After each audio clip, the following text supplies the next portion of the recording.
ನಮಸ್ಕಾರ ವೀಕ್ಷಕರೇ, ಸುನೀತಾ ಕಿಚನ್ಗೆ ಸ್ವಾಗತ. ಇವತ್ತು ನಾನು ಅಗದಿ ಸಿಂಪಲ್ಲಾಗಿ ಬದ್ನಿಕಾಯಿ ಪಲ್ಯ ಮಾಡಿ ತೋರ್ಸಕತ್ತೀನಿ ನೋಡ್ರಿ. ಗ್ರೇವಿ ಟೈಪ್ ಹಣ್ಣದಾಗ ರೊಟ್ಯಾಗ ಚಪಾತಿ ಮೇಲೆ ಎಲ್ಲದ್ರ ಹಿಂಬಾಲೆನೂ ಭಾರಿ ಚಲೋ ಹತ್ತತ್ರಿ ಇದು ಪಲ್ಯ. ಅದಕ್ಕಾಗಿ ನಾನು ಬರೀ ಒಂದು 2 ಬದ್ನಿಕಾಯಿ ತೊಗೊಂಡಿನಿ ನೋಡ್ರಿ. 2 ಬದ್ನಿಕಾಯಿ, ಒಂದು ಟಮಾಟೆ ಹಣ್ಣು, ಒಂದು ಉಳ್ಳಿಗಡ್ಡಿ. ಆದ್ರೆ ಏನು ಮನ್ಯಾಗ ಕಾಯಿ ಪಲ್ಯ ಇರಂಗಿಲ್ಲ ರೀ. ಆಗಿನ ಟೈಮ್ದಾಗ ಬದ್ನಿಕಾಯಿ ಅಂತ ಇದ್ದೇ ಇರ್ತಾವೆ. ಅದು ಸ್ವಲ್ಪ ನಾವು ಗ್ರೇವಿ ಟೈಪ್ ಮಾಡ್ಕೊಂಡಿವಪ್ಪ ಅಂದ್ರೆ ಹಣ್ಣದಾಗ ರೊಟ್ಯಾಗ ಎಲ್ಲಾದ್ರ ಬಲ್ಲಿ ಚಲೋ ಹತ್ತೈತ್ರಿ. ಈಗ ನಾನು ಬದ್ನಿಕಾಯಿ ಕಟ್ ಮಾಡತ್ತೀನಿ ನೋಡ್ರಿ. ನಾನು ಸಣ್ಣ ಏನು ಹೋಳು ಕಟ್ ಮಾಡತ್ತಿಲ್ಲ, ದೊಡ್ಡವನ್ನ ಹೋಳು ಕಟ್ ಮಾಡತ್ತನ. ಸ್ವಲ್ಪ ಕುದಿಸ್ಬೇಕಾಗತ್ತಲ್ಲ, ಕುದಿಸಿದ್ವಿ ಅಂದ್ರೆ ಹೋಳು ಸಣ್ಣ ಆಗಿಬಿಡ್ತಾವ್ರಿ ಬದ್ನಿಕಾಯಿದ್ದು. ಹೀಗಾಗಿ ನಾನು ಬದ್ನಿಕಾಯಿ ಸ್ವಲ್ಪ ದೊಡ್ಡವನ್ನ ಇಟ್ಕೊಳಕತ್ತೀನಿ ರೀ. ಇದು ರೊಟ್ಯಾಗ ತಿನ್ನೋ ಮುಂದೆ ಅದು ಸಣ್ಣ ಬೇಡ, ದೊಡ್ಡವನ್ನ ಇರಲಿ ಅಂಥೇಳಿ ನಾನು ದೊಡ್ಡವನ್ನ ಕಟ್ ಮಾಡಕತ್ತೀನಿ ನೋಡ್ರಿ. ಒಂದು ಬದ್ನಿಕಾಯಿದೊಳಗೆ 2 ಬದ್ನಿಕಾಯಿ ಇದು 4 ಹೋಳು ಮಾಡಕತ್ತೀನಿ ರೀ. ನಾನು ಇಷ್ಟ ಮಾಡಕತ್ತೀನಿ ರೀ. ನಾನು ನಿಮಗೆ ಇಲ್ಲ ದೊಡ್ಡ ಬೇಡ ಸಣ್ಣ ಕಟ್ ಮಾಡ್ಕೊತೀನಿ ಅಂದ್ರೆ ಸಣ್ಣವನ್ನು ಕಟ್ ಮಾಡ್ಕೊಂಡ್ರೆ ನಡಿತೈತ್ರಿ. ನಾನು ದೊಡ್ಡವನ್ನ ಕಟ್ ಮಾಡಿದ್ದೀನಿ ನೋಡ್ರಿ. ಈಗ ಕಟ್ ಮಾಡಿ ನೀರಾಗಿಡೋಣ್ರಿ. ನೀರಾಗಿಟ್ಟು ಸ್ವಲ್ಪ ಈಗ ಉಳ್ಳಿಗಡ್ಡಿ ಟಮಾಟೆಯನ್ನು ಕಟ್ ಮಾಡ್ಕೊಂಡ್ರೆ, ಯಾರೆಲ್ಲ ಹೊಸ್ದಾಗಿ ನನ್ನ ಚಾನಲ್ ನೋಡಕತ್ತಿರಲ್ಲ ಅವರು ಸಬ್ಸ್ಕ್ರೈಬ್ ಮಾಡಿಕೊಂಡು ಚಾನಲ್ ನೋಡ್ರಿ. ವಿಡಿಯೋಕ್ಕೊಂದು ಲೈಕ್ ಕೊಡಿರಿ, ಕಮೆಂಟ್ ಮಾಡಿರಿ, ಹಿಂಗೆ ಅಕ್ಕವ ಅಂಥೇಳಿ ವಿಡಿಯೋಗಳು ಅಂತ ಹೇಳ್ರಿ. ಈಗ ಟಮಾಟೆ ಹಣ್ಣು ಈಗ ಮಳೆ ಆಗತ್ತೈತ್ರಲ್ಲ, ಮಳೆ ಆಗೋ ಟೈಮ್ದಾಗಂತೂ ಟಮಾಟೆ ಹಣ್ಣಿಗೆ ಅಗದಿ ಭಾಳ ಉಸಕ್ಕೆ ಕುಂತಿರ್ತೈತ್ರಿ. ಈಗ ನಾವು ಟಮಾಟೆ ಹಣ್ಣು ಸ್ವಲ್ಪ ಹಿಂಗೆ ಬದ್ನಿಕಾಯ್ದಾಗ ನೆನೆ ಹೋಗಿದ್ದೀನಿ ನೋಡ್ರಿ. ನಾನು ತುಂಬನೇ ಆಗೋದು ಸ್ವಲ್ಪ ಏನರ ಸಣ್ಣ ಉಸಕ್ಕದು ಇದ್ರೆ ದಾಟಿ ಹೋಗಿಬಿಡ್ತೈತ್ರಲ್ಲ. ಹೀಗಾಗಿ ಈಗ ಟಮಾಟೆ ಹಣ್ಣನ್ನು ಕಟ್ ಮಾಡಕತ್ತೀನಿ ನೋಡ್ರಿ. ಮುಂದಿನ ತುಂಬು ತೆಗೆದು ಅದನ್ನು ಸ್ವಲ್ಪ ದಪ್ಪಾಗಿ ಕಟ್ ಮಾಡತ್ತೀನಿ ರೀ. ನಾನು ಉಳ್ಳಿಗಡ್ಡಿ ಆಯ್ತು, ಟಮಾಟೆ ಹಣ್ಣು ಆಯ್ತು. ಈಗ ಒಂದು 2-3 ಸ್ಪೂನದಷ್ಟು ನಾನು ಶೇಂಗಾ ಕಾಳು ಹುರ್ಕೊಳಕತ್ತೀನಿ ರೀ. ಶೇಂಗಾ ಕಾಳು ಹುರಿದು ಶೇಂಗಾ ಕಾಳು ಪೌಡ್ರ್ ಹಾಕಿದ್ರೆ ಅಗದಿ ಟೇಸ್ಟ್ ಆಕತ್ರಿ ಅದು ಬದ್ನಿಕಾಯಿ ಪಲ್ಯ.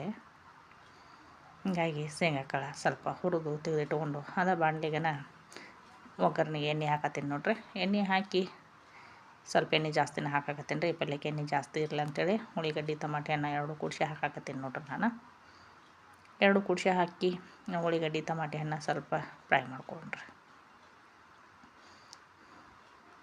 ಸ್ವಲ್ಪ ಮೆತ್ತಗಾದ್ರೆ ಸಾಕ್ರಿ, ಪೂರ್ತಿ ಏನು ಫ್ರೈ ಆಗಬೇಕಂತ ಏನಿಲ್ಲ. ಸ್ವಲ್ಪ ನಾನು ಕರಿಬೇವು ಹಾಕಾಕತ್ತೀನಿ ನೋಡ್ರಿ. ಕರಿಬೇವು ಹಾಕಿ ಕರಿಬೇವನ್ನು ಫ್ರೈ ಮಾಡಿಕೊಂಡು ಈಗ ಬದ್ನಿಕಾಯಿ ಹಾಕ್ತೀನಿ ನೋಡ್ರಿ. ನಾನು ಬದ್ನಿಕಾಯಿ ಸ್ವಲ್ಪ ಎಣ್ಣೆಯಾಗನ ಫ್ರೈ ಮಾಡ್ಕೊಂಡ್ರಿ. ನಾವು ಸ್ವಲ್ಪ ಎಣ್ಣೆಯಾಗ ನಾವು ಫ್ರೈ ಮಾಡ್ಕೊಂಡಿವಿ ಅಂದ್ರೆ ಆ ಬದ್ನಿಕಾಯಿದೊಳಗು ಸ್ವಲ್ಪ ಹಿಂಗೆ ಎಣ್ಣೆಯಾಗ ನಾವು ಫ್ರೈ ಮಾಡ್ಕೊಂಡಿವಿ ಅಂದ್ರೆ ಅದೊಂಥರ ಟೇಸ್ಟ್ ಬೇರೆ ಚೇಂಜ್ ಬಂದುಬಿಡ್ತೈತ್ರಿ.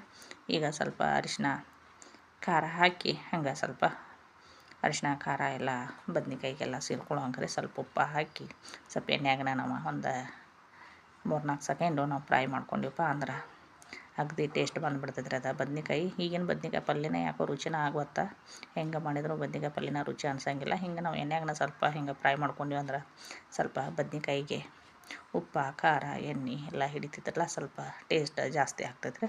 ಈಗ ಸ್ವಲ್ಪ ನೀರು ಹಾಕಾಕತ್ತೀನಿ ನೋಡ್ರಿ. ನಾನು ಯಾಕಂದ್ರೆ ಗ್ರೇವಿ ಟೈಪ್ ಮಾಡತ್ತೀನಿರಲ್ಲ ನಾನು, ಹೀಗಾಗಿ ಸ್ವಲ್ಪ ನೀರನ್ನು ನಾನು ಜಾಸ್ತಿನೇ ಹಾಕಾಕತ್ತೀನಿ ನೋಡ್ರಿ.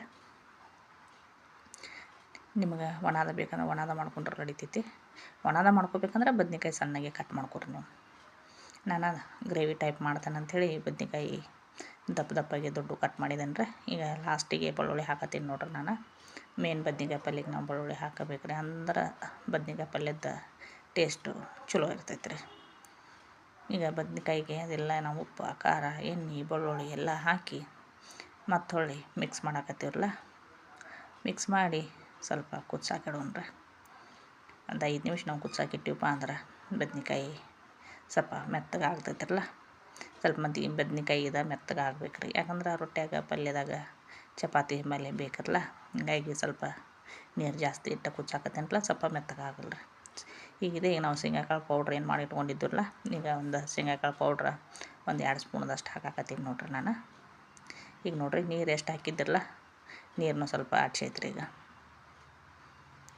ಈಗ ಎಲ್ಲ ಮಿಕ್ಸ್ ಮಾಡಿದ್ರಲ್ಲ, ಮಿಕ್ಸ್ ಮಾಡಿ ಇನ್ನೊಂದು ಸ್ವಲ್ಪ ಬಾಯಿ ಮುಚ್ಚಿ ಕುದಿಸಿ ತೆಗೆದಿವಪ್ಪ ಅಂದ್ರೆ ಬದ್ನಿಕಾಯಿ ಪಲ್ಯ ನಮ್ಮದು ರೆಡಿ ಆಯ್ತು ನೋಡ್ರಿ. ಈಗ ಲಾಸ್ಟಿಗೆ ಕೊತ್ತಂಬರಿ ಹಾಕಿಬಿಡೋಣ್ರಿ. ನೀವೊಮ್ಮೆ ಟ್ರೈ ಮಾಡಿರಿ, ಹೆಂಗೆ ಆಕತ್ತೆ ಅಂತೇಳಿ ಕಮೆಂಟ್ ಮಾಡಿ ತಿಳಿಸ್ರಿ. ನಮಸ್ಕಾರ ವೀಕ್ಷಕರೇ.